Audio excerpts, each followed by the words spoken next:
এই চুক্তি কিসের চুক্তি? এরপরেও ইসলামী আন্দোলন বাংলাদেশ কর্মসূচি দেয় নাই। আমরা দেখতে চাই কোন ব্যাখ্যা প্রধানমন্ত্রী থাকতে পারে, সেই অপেক্ষাও আমরা করেছি। কিন্তু দেখলাম প্রধানমন্ত্রী যে সাংবাদিক সম্মেলন করলেন, এটা একটা তেলবাজি আর হাস্যরসের সংবাদ সম্মেলন। কোন প্রধানমন্ত্রী সংবাদ সম্মেলন এমন হতে পারে না। প্রশ্ন করা হয়, সাংবাদিকরা প্রশ্ন করে, উনি প্রশ্নের উত্তর না দিয়ে অন্য রাস্তায় চলে যান, কারণ তার বলবার কিছু নাই।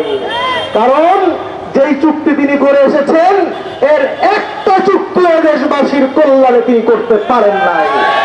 তিনি উল্টো কি বলেন, ভারতের জনগণ নাকি তাকে খুব ভালোবাসে। ভালো তো বাসবেই, আপনি তো ভারতের নেতা, বাংলাদেশের নেতা আপনি নয়।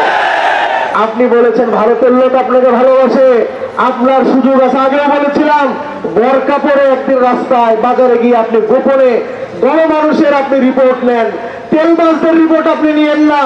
দেখেন মাঠে বাজারে আপনি খোঁজ করে দেখেন, এদেশের কয় পার্সেন্ট মানুষ আপনাকে ভালোবাসে আর কত লোক আপনাকে দৈনিক ধিক্কার দেয়।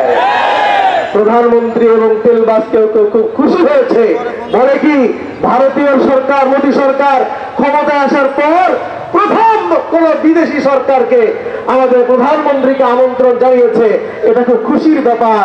এই সমস্ত কথা বলে দেশবাসীকে ভুলিয়ে রাখা যাবে না। কেন আপনাকে ডাকে আপনি জানেন, এটা মোদী সরকারের সফলতা। সেটা কি? প্রত্যেকটা সরকার চায় সে ক্ষমতা আসার পরে কি দেশের জন্য সে করতে পারে না, সে চায়। মোদী সরকার জানে বাংলাদেশের প্রধানমন্ত্রীকে ডেকে এনে ভারতের জন্য যে সকল দাবি আদায় করা অতি সহজে সম্ভব, পৃথিবীর কোন রাষ্ট্রপ্রধান কেন কোন ব্যক্তিকে দিয়া এত দাবি আদায় করা ভারতের জন্য সম্ভব নয়। এই জন্যই সর্বপ্রথম আমাদের দালাল এবং আমাদের দলদাস বলা হয়, আমাদের প্রধানমন্ত্রীকে ভারতে নিয়ে গিয়েছে। এটা বাংলাদেশের জনগণের জন্য কোন খুশির সংবাদ হতে পারে না। আপনারা দেখেছেন তিস্তা চুক্তি নিয়ে যা করেছে, আমরা তো বুঝি না আসলে তিস্তা চুক্তি না করার কারণে। এরপরে দেখেন, আপনার রিপোর্টে দেখেছেন গত কয়েকদিন আগে আমাদের অর্থমন্ত্রী সংসদে বলেছে, গত অর্থ বছরে বাংলাদেশ থেকে ভারতীয় নাগরিক বৈধভাবে কেবল 50.6 অর্থাৎ প্রায় 51 মিলিয়ন টাকা বাংলাদেশ থেকে, মিলিয়ন ডলার বাংলাদেশ থেকে ভারতে তারা উপার্জন করে নিয়েছে। অথচ যে চীনের সাথে বাংলাদেশের বেশি সম্পর্ক, চীনের লোকজন বাংলাদেশে কাজকর্ম বেশি করে, সেই চীনে গেছে মাত্র বাংলাদেশ থেকে মাত্র 14 কি 15 মিলিয়ন ডলার। চিন্তা করে দেখেন, যে চীন এত কাজকর্ম করে, বাংলাদেশে বিভিন্ন জায়গায় কাজকর্ম করে, তাদের নাগরিকরা বাংলাদেশ থেকে উপার্জন করে নিল 14 মিলিয়ন ডলার।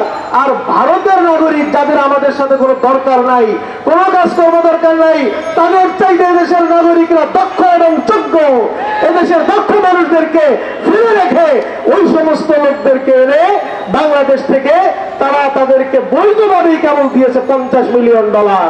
আর অবৈধ পথে যে কত লক্ষ লক্ষ মিলিয়ন ডলার ভারতে পাচার করতেছে, তার কোনো সীমাও নাই, সংখ্যা নাই। আমার এবারে বলতে গেলে একটা করে অনেক দীর্ঘ। এক কথা বলা যায়, এই সরকার বাংলাদেশের সরকার নয়। আমাদের কুতুবুল আলম সৈয়দ ফজলুল করিম রহমতুল্লাহ বলে গিয়েছেন, আওয়ামী লীগ সরকার হলো ভারতের সরকার, বাংলাদেশের সরকার সেনা। কাজেই ভারতের কিভাবে উপকার হবে, কোন কাজে উপকার হবে, সেই কাজটুকুই সে করে। শেষ কথাটুকু বলি, আমরা অনেক সময় বুঝি না, হুজুর ভারতে টাকা গেলে সমস্যা কি, তিস্তার ব্যারেজ না হইলে কত কি অসুবিধাটা কি, আমাদের ডলার পাচার হইলে সমস্যা কি? প্রিয় ভাইয়ের আমার, এদেশ থেকে ডলার পাচার হইলে তিস্তা চুক্তি যদি যথাযথ না হয়, আমাদের সে এলাকায় চাষ করার জন্য মাটির গর্ভ থেকে ভিতর থেকে পানি উঠাইতে হয়, সেচ খরচ বেড়ে যায়, নানান ধরনের অসুবিধা তৈরি হয়। এ সমস্ত কারণে আমাদের উৎপাদন খরচ যখন বেড়ে যায়, দ্রব্যমূল্য তখন প্রত্যেকটা পয়েন্টে বেড়ে যায়।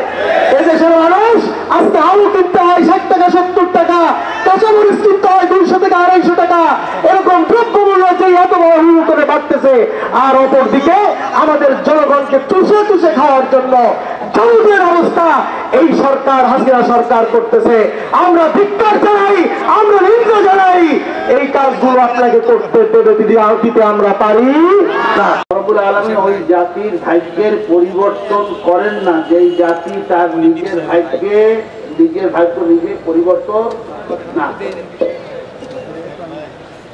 আমাদেরকে আজকাল যে আমরা এই ঢাকা মহানগর দক্ষিণ উত্তর কর্তৃক আয়োজিত ভারতের সাথে যে আমাদের বিনা ভোটে প্রাইম মিনিস্টার শেখ হাসিনা 3বার 4বার বলেন উনি আছে 15 বছর 17 বছর তড়িঘড়ি করে মোদি এমপিরা যারা তারা শপথ নিতে পারে না,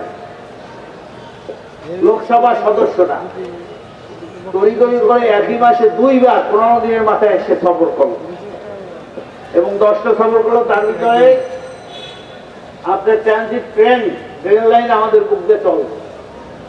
আমাদের বক্তা বলছে যে 18 কিলো নেপালের সাথে আমাদের পণ্য আনার জন্য সুবিধা সেটা পর্যন্ত দেয় না। এই পর্যন্ত যত ট্রানজিট নৌপথ রাজপথ এবং আপনার এখন রেলপথ বাকি আছে সব যেতে আছে। এখানে কি বাংলাদেশের কোনো স্বার্থ আছে না ভারতের স্বার্থ? যেই চুক্তিগুলা করছে একটাও কি বাংলাদেশের পক্ষে না বিপক্ষে? সে সাংবাদিক সম্মেলনে সেদিন বলতেছে শেখ হাসিনা, হ্যাঁ